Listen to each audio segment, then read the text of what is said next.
Hello, true crime fans. Welcome to True Crime by Indie Drop-In. Every week, we feature an episode from an independent podcast creator. Press follow for true crime variety and to find your next binge-worthy podcast. Today, we're featuring episode 4 of the podcast Still by Reporter's Notebook. Still is a true crime investigative podcast about a string of Texas murders in the mid-1980s. Now, if you've been listening for a while, you might remember we featured episode 1 many months ago. Well, season 2 is right around the corner, so if you haven't had a chance to binge this one, you better get to it. And don't worry, you can listen to episode 4 first, and then go start at 1, no problem. It takes a lot of caffeine to find and feature indie podcasts. If you like what we do here, consider buying us a coffee at buymeacoffee.com/indie drop-in. If you like today's episode from Still, make sure to check out the description for links to subscribe and follow on social media. Enjoy the show. Begin. This podcast includes discussion of violent crimes. Listener discretion is advised.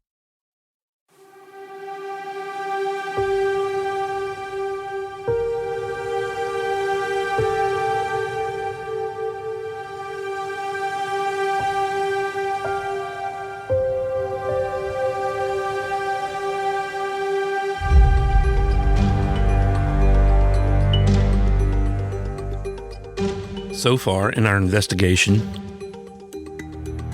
we've discussed 4 victims and the nights each of them vanished from southwest Fort Worth. Catherine Davis was last seen alive in late September of 1984. Cindy Heller was abducted not quite a month later, and Sarah Kashka was taken in late December. Those 3 women's bodies were all found the first month of 1985. Angie Ewert also disappeared in December of 1984 and was still missing when we left off. Her purse was found not far from where Cindy Heller's car was discovered, abandoned with its interior burned. If you haven't listened to the first 3 episodes, go ahead and push pause here and go back to listen and get caught up. Although we didn't directly call them out, some important clues show up as we describe each case. My colleagues and I want to give you the opportunity to be aware of each of those details as we reason through who could be and who most likely isn't responsible for these murders. There are 3 additional cases we believe are likely connected to these 4, but we haven't discussed those just yet. We'll get to them soon. We already have a theory about a likely suspect, and we think it's important for you to know what we know about him before we walk you through those 3 remaining cases. We acknowledge that our theory could be wrong. Our prime suspect may not have been involved at all. Or he could have committed some of these murders, and someone else or several people could have carried out the others. After all, we're talking about 7 separate homicides. What are the odds that one person successfully avoided being seen while killing that many women? On the other hand, if it was indeed one man, someone who was caught the night he murdered one woman and was later linked through DNA to 2 other cold cases, could he have caused even more devastation than we're suggesting? There are more unsolved murders that fit into the time period he was living in Fort Worth.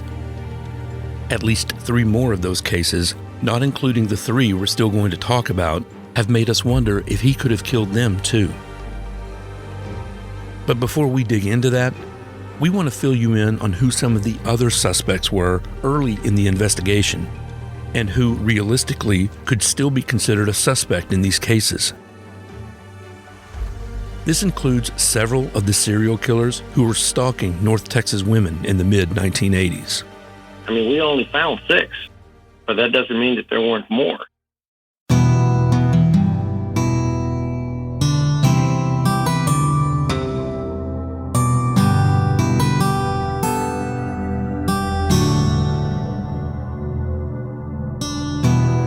From the pages of the Reporter's Notebook.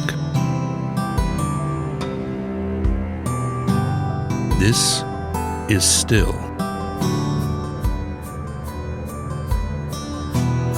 I'm your host, Gary Anderson.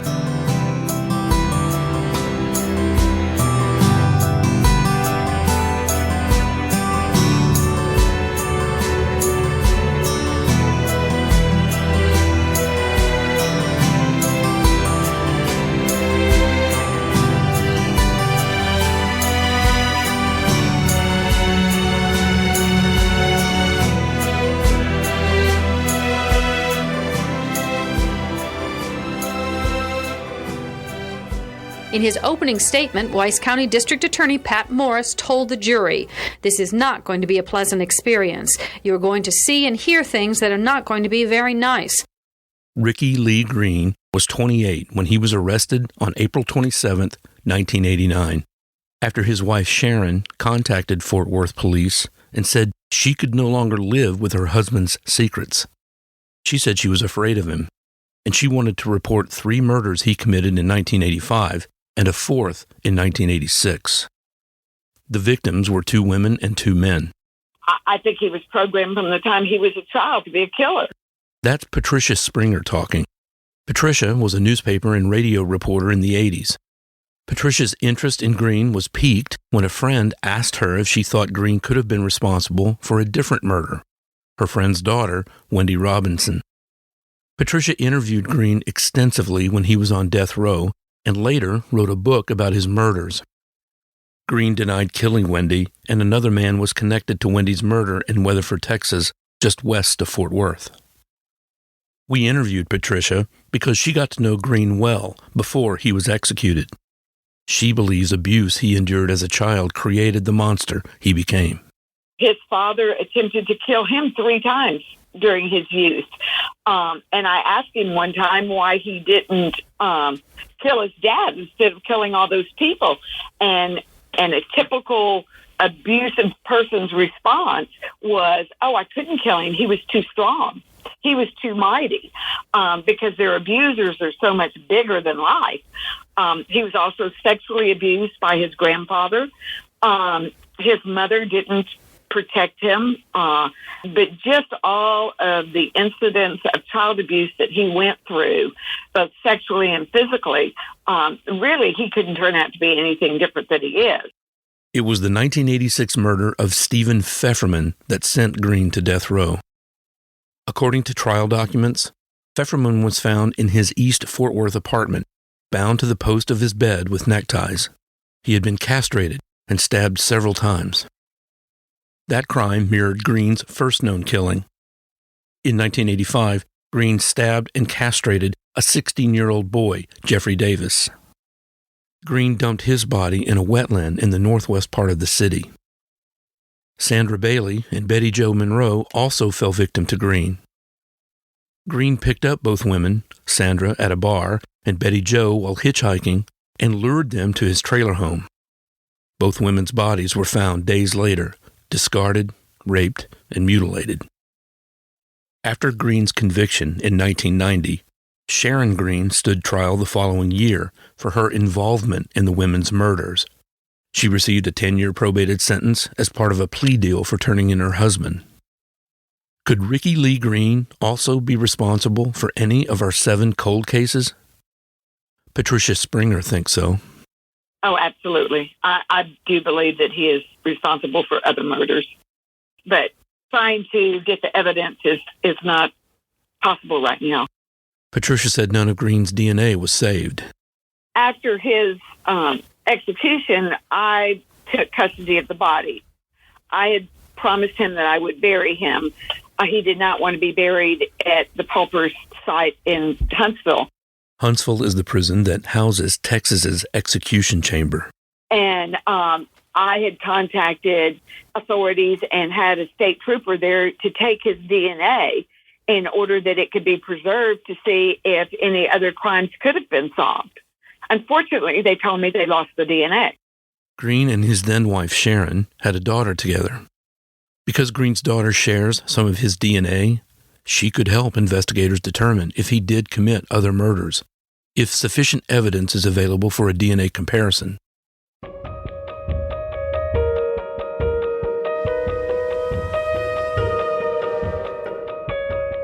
we talked to the daughter of another known killer. Knowing that there may be other victims out there, what would you say to those families? I would tell them that I'm very sorry that they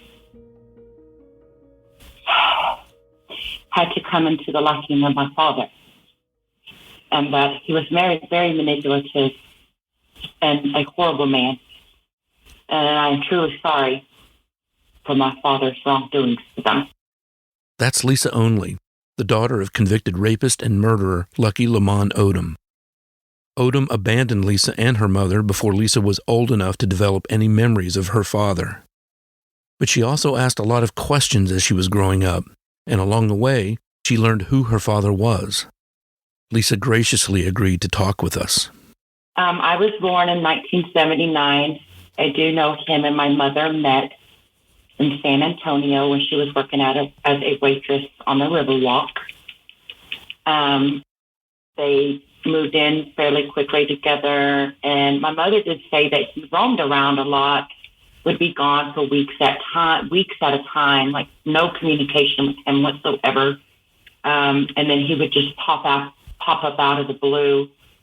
And a lot of the times it's either he was in jail or he was probably out there doing what he was doing. I'm almost certain that there are other women out there. She means other women he probably killed.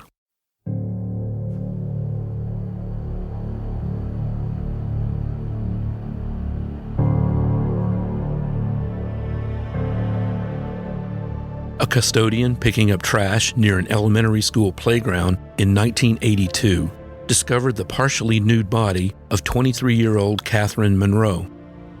She had been raped and strangled less than 100 yards from the duplex where she was living while studying to be a doctor. She was in her second year at the Texas College of Osteopathic Medicine in Fort Worth. Fortunately, samples of Catherine's blood, vaginal swabs, and her panties were well preserved. Years later, federal funding helped establish a nationwide database of DNA profiles, including those of convicted felons. The database, called the Combined DNA Index System, or CODIS for short, has changed the game for cold case investigators. In 2007, Lucky Odom was close to being released from prison after a burglary conviction in Florida, when evidence from Catherine Monroe's Fort Worth murder returned a match in CODIS. Investigators were excited, but they don't rely on one match in CODIS to move forward with an arrest. They go back and get fresh DNA from the suspect and send it to an independent lab to see if the match is confirmed. In this case, bingo. Here's retired Fort Worth cold case detective Manny Reyes again. He too got caught with DNA, but he also did a lot of killings in Austin and Tucson and tried to kill some people in Alaska. He got arrested in a bunch of states, and I finally found him and arrested him in Florida. He did not stop killing. When he got arrested, he was trying to break into a girl's room in Florida. That's what they got him for, so he never stopped. But he actually lived here in Fort Worth in the early 80s, had a wife and child here. After her father was convicted in 2009 for the murder of Catherine Monroe, Lisa began to get a better understanding of who he really was. But I do feel inclined to get as much information on my father as I can, so I know what type of man that he was. All the information I know is from my mom, my grandfather's ex-wife, and from Detective Manny Reyes, and then what I see online. And so I feel all the information that is given to me is beneficial because he is my father, and that gives me an insight into who he was and where I come from. Manny Reyes told Lisa she and her mother were fortunate that Odom left them. I don't know what possessed him to not ever harm my mother per se, but my mother did say that they were in a hotel room. She said I was very young. She said that he had given her something to drink, and she woke up. I wasn't there. He wasn't there. She couldn't find me. She remembered that he was with a young woman and a man within days, prior of this incident happening, and remembered where they lived. So she said she walked all the way there, and I was there, and that he had tried to sell me to these people as a small child. Baby, actually. I was a baby. After his conviction for the murder of Catherine Monroe, Odom served 9 years in prison before dying of brain cancer in 2018. It's possible Lucky Odom could have committed one of the 7 cold cases we're discussing in this podcast, but he never confessed to any of them, and it's difficult to track his exact whereabouts while he was free. We know he was in Fort Worth in 1982 when he murdered Catherine Monroe, and we know he would occasionally drop in on Lisa and her mother while they lived in Fort Worth for a few years. But he roamed the country.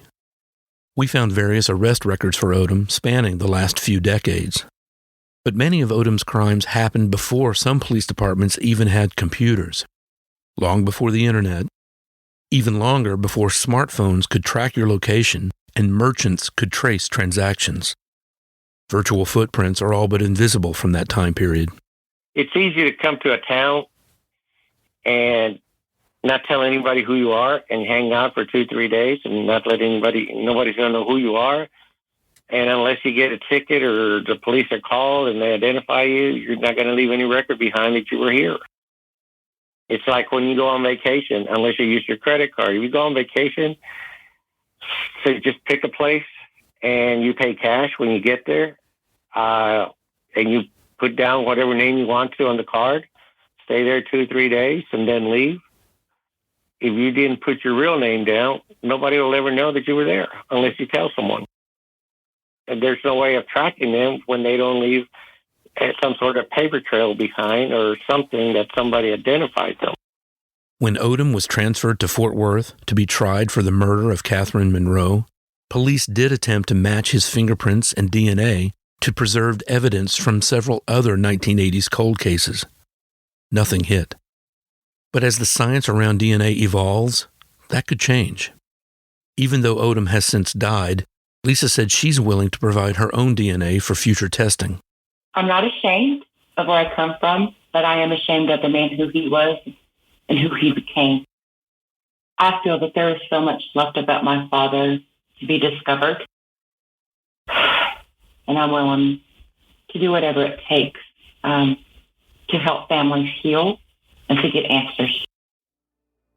He has passed away, and hopefully that would give potential victims and their families peace, knowing that he's no longer walking this earth to hurt other people.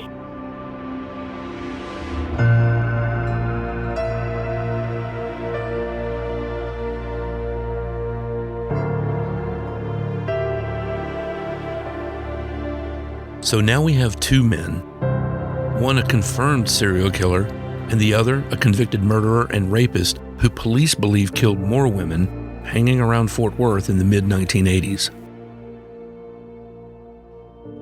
Unfortunately, there were more like them.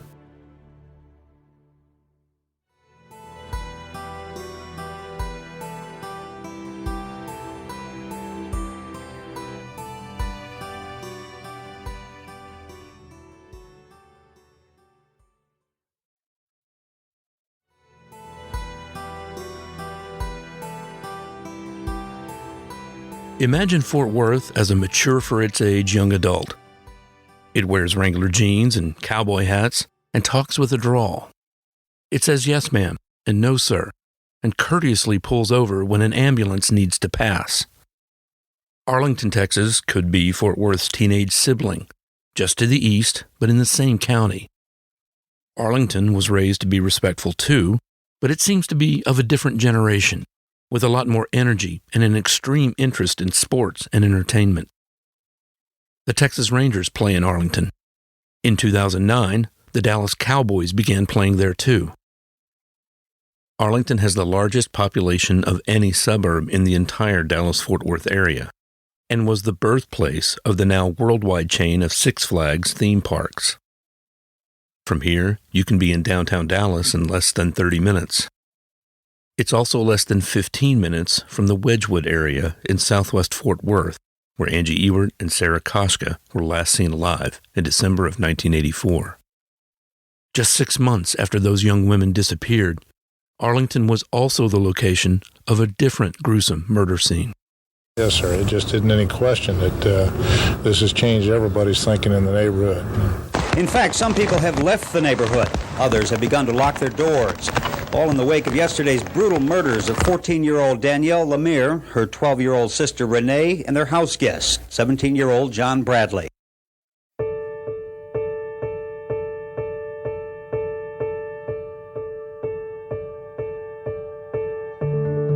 On June 17, 1985, a Monday, Joanne Lemire, who often worked double shifts as a supervisor at a telephone answering service, drove away from her Arlington duplex toward work at about 7:30 a.m., leaving her 2 teenage daughters and a house guest home alone. School was out for the summer, and Joanne had invited John Paul Bradley to stay with them for a while. She and her daughters had met John at church, and he needed a place to crash. He had been having problems at home, and another family in the church had already told him that he couldn't stay with them any longer. Joanne came home from work at about 10:15 that night. In the first frantic minutes, after she found the body of her youngest daughter bound and bloodied on the bathroom floor, and her older daughter violated, nude, and now lifeless in the master bedroom, John seemed like the obvious suspect to police. That was before they found his body under a pile of laundry near the washer and dryer almost 2 hours later. The first triple homicide in Arlington's history left authorities baffled. There were no signs of forced entry. All 3 teens had been bound, with their hands behind their backs, each found in a different part of the home. Both Danielle and Renee were partially clothed from the waist down, leading investigators to suspect sexual assault as the motive. Later, investigators determined Danielle, the oldest, had indeed been raped. A month later, police reported that they had a suspect. Although Arlington police believe they have developed a solid suspect in this case, they caution there may not be an arrest right away. Police say this investigation has been very complicated right from the beginning, and police want to be sure that when they do arrest somebody, they arrest the right person. That suspect was Ronald Stephen Trimboli, a 40-year-old married man and father who lived just down the street from the Lemire home. He knew the Lemire family, and his stepdaughter was a close friend of the youngest Lemire girl. Both families had recently moved from the same apartment complex to this quiet street. The Lemire family moved there first, and the Trimboli family followed them. Trimboli's attorneys portrayed him as a family man, too burdened caring for a newborn baby and a bad run of financial luck to spend time sexually obsessing over the older Lemire girl, as prosecutors asserted in his trial. His defense team said he didn't have the time or attention to plan and carry out a triple murder. Nothing in Trimboli's past hinted he might murder 3 teenagers, especially a friend of his stepdaughter's. But he did have a criminal record dating back more than a decade that had followed him all the way from his home state of New Jersey.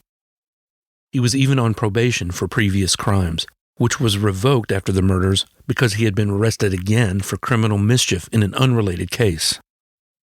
Palm prints and fingerprints belonging to Trimboli were found on the appliances near John Bradley's body, and semen that matched his blood type was found near Danielle. But it took 3 trials to get a conviction. The first trial ended abruptly because of juror misconduct. The second trial ended in a hung jury.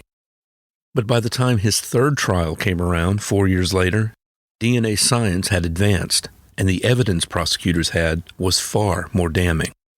Without doubt, Trimboli's biggest hurdle is the result of DNA fingerprinting, genetic tests that match Trimboli's DNA with DNA in a semen stain found on the bed near Danielle's body. State experts say the chance of that stain coming from anyone other than the defendant is only 1 in 54 billion. Trimboli was sentenced to 3 life terms on April 25, 1989. Despite the overwhelming DNA evidence, including later DNA testing that confirmed he had sexually violated Danielle, his family maintains his innocence. Technically, for someone to commit serial murder, there has to be a break of time, a cooling-off period, if you will, between each murder. A triple homicide doesn't fit that definition. But one of our sources told us police were hoping a man in prison who was dying of hepatitis C would give a deathbed confession about his involvement in at least one of the murders we've discussed. Trimboli died of hep C in prison.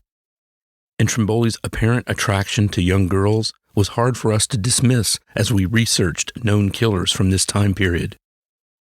Is it possible that Sarah Kashka, who was only 15 when she was abducted and stabbed to death just 6 months before the Lemire murders, caught Trimboli's eye? He was an out-of-work chef who must have been proficient with a knife. It's certainly possible.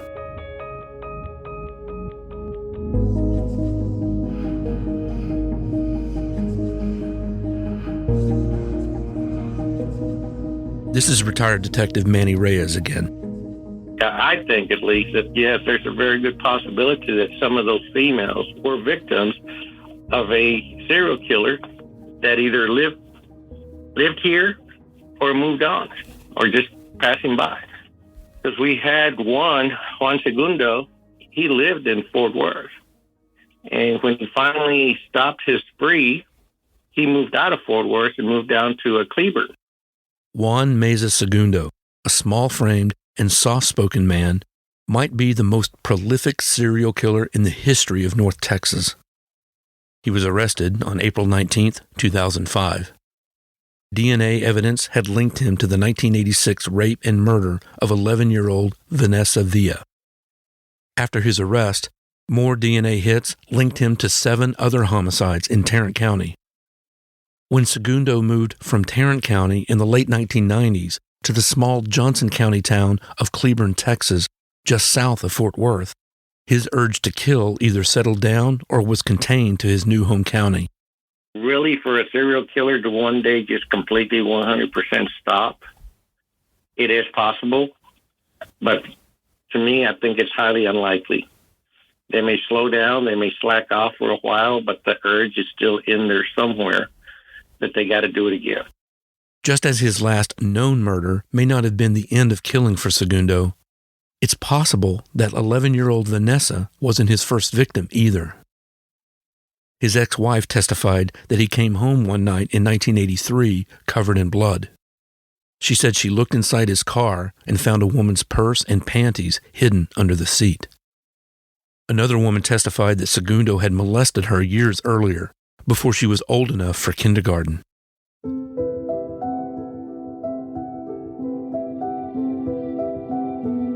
Vanessa lived in Fort Worth with her mother, a baby sister, and her brother. At the time, Segundo was 23 and a friend of Vanessa's family. Vanessa, whose first language was Spanish, struggled with English, but she worked hard in school and was well liked by her teachers and school staff. On Sunday, August 3, 1986, Vanessa had gone to a Dallas flea market with her mother. When the family returned home, Vanessa said she wasn't hungry for dinner and instead went to her room to listen to music.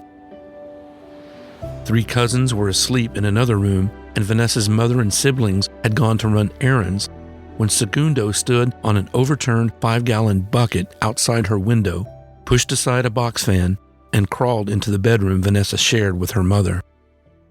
When the family returned from running errands, it was Vanessa's mother who found the young girl lying exposed on the bed and unresponsive. Vanessa had been strangled. She died not long after arriving at the hospital. On August 10th, the following Sunday, the family held a wake for Vanessa at their home, and Segundo joined the mourners. Vanessa's family never suspected Segundo could have been her killer.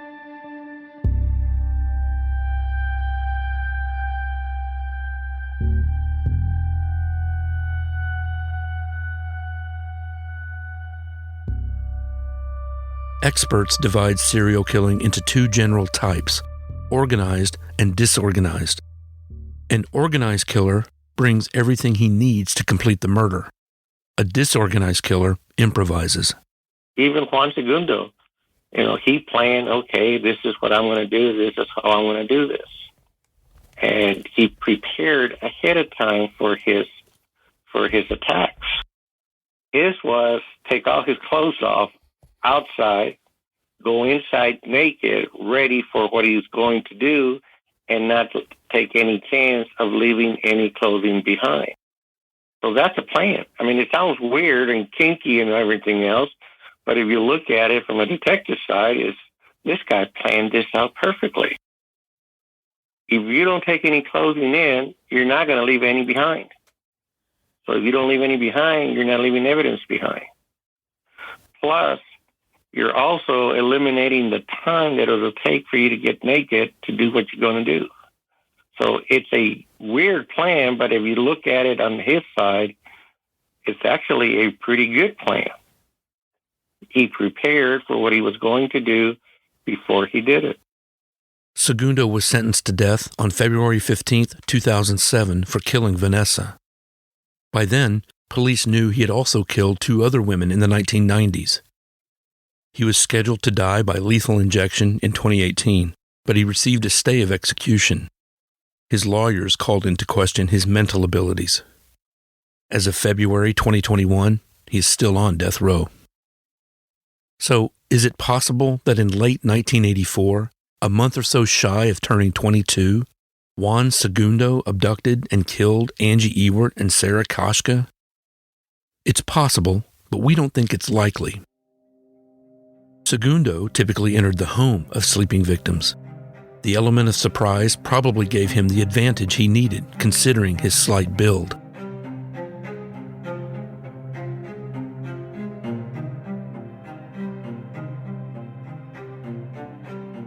We also want to go ahead and tell you who was arrested early in the investigations of the murders we're focusing on. In the last episode, we mentioned some of the other mysteries that were frustrating Fort Worth police in 1984. Around the same time, our 4 cold cases occurred. One of those agonizing thorns was the unsolved murder of 18-year-old college freshman Ginger Lynn Hayden. Ginger's mother found her in her bedroom early on a Wednesday morning in September. Ginger's alarm clock was blaring, and her mother went in her room to see why she hadn't turned it off.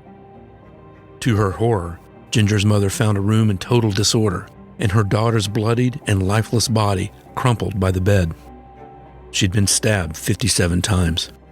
The murder occurred here at the Village Apartments at 4700 Wellesley on Fort Worth's west side.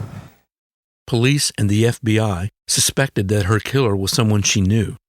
Could it be just a coincidence that one of her neighbors, Remsen Newbold Wolf, had recently been indicted for molesting a very young boy and had also been the subject of a tip to police about the murders of Angie Ewert and Sarah Kashka? This neighbor also drove a pickup that matched the description of the truck seen parked behind Angie's car the night she disappeared. Some news accounts connected Wolf with a series of rapes on the city's west side and with cases of murdered and missing women in Fort Worth. But police said right from the start last night that Wolf was being held in connection with 1 count of sexual assault and nothing else. Remsen Wolf grew up in New York, the very definition of privileged. He had traveled the world with his wealthy parents. His father was a prominent neurosurgeon author, and his mother was a renowned artist. He attended Exeter Academy in New Hampshire, where he excelled as a cross-country runner. He graduated from Harvard University in 1964.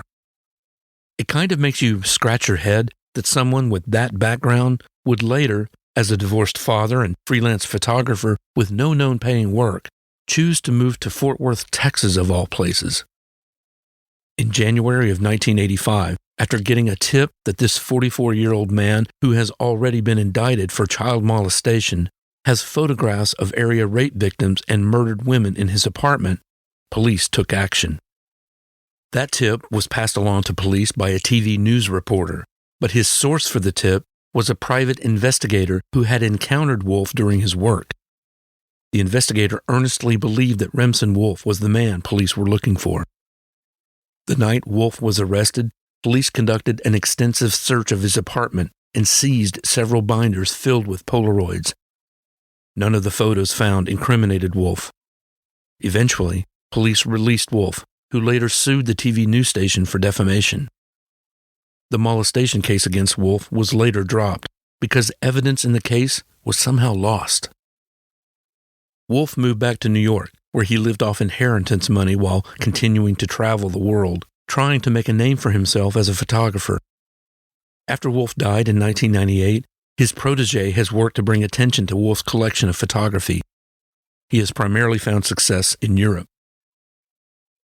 Another neighbor of the stabbing victim was convicted in 2012 after DNA evidence linked him to her murder. Ginger had apparently spurned Ryland Shane Absalon's advances, and prosecutors say he flew into a violent rage.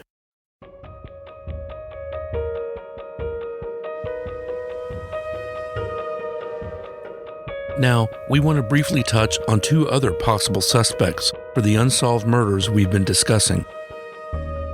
I want to be clear, though, we don't think it's likely that either of these men was involved. Farian Wardrop is on death row for the murders of 5 women he killed between 1984 and 1986, including Deborah Taylor on March 24, 1985 in Fort Worth, less than 3 months after Sarah Kashka was abducted and murdered. Wardrop's 4 other murders took place near the city of Wichita Falls, about 100 miles to the northwest.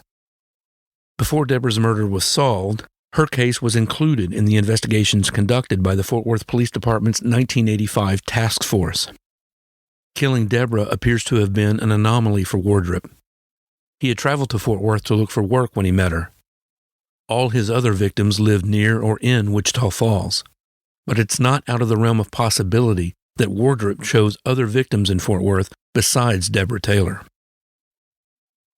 And finally, there's Sam Chin III, a man who was serving a life sentence in New York State for the murders of 2 Syracuse women when, in 2005, he was linked through DNA to the 1989 murder of an elderly Fort Worth woman.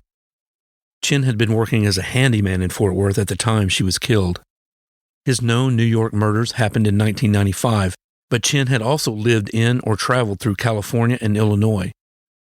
He hasn't been associated with any other Tarrant County homicides, and he remains in a New York prison, serving a life sentence without the possibility of parole.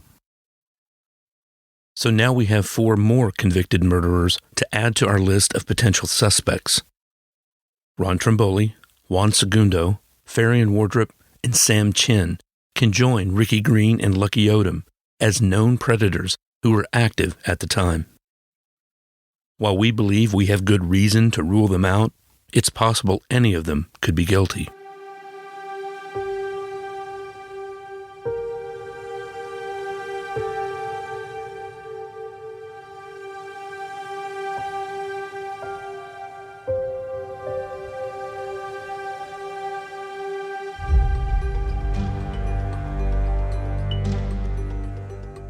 Next time on Still, our prime suspect.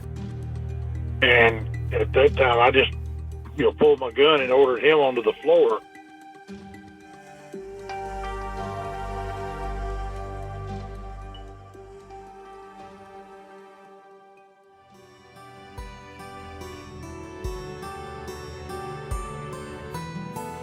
Anyone with information pertaining to any of the murders we've discussed should contact the Fort Worth Police Department's Cold Case Unit at coldcase@fortworthpd.com.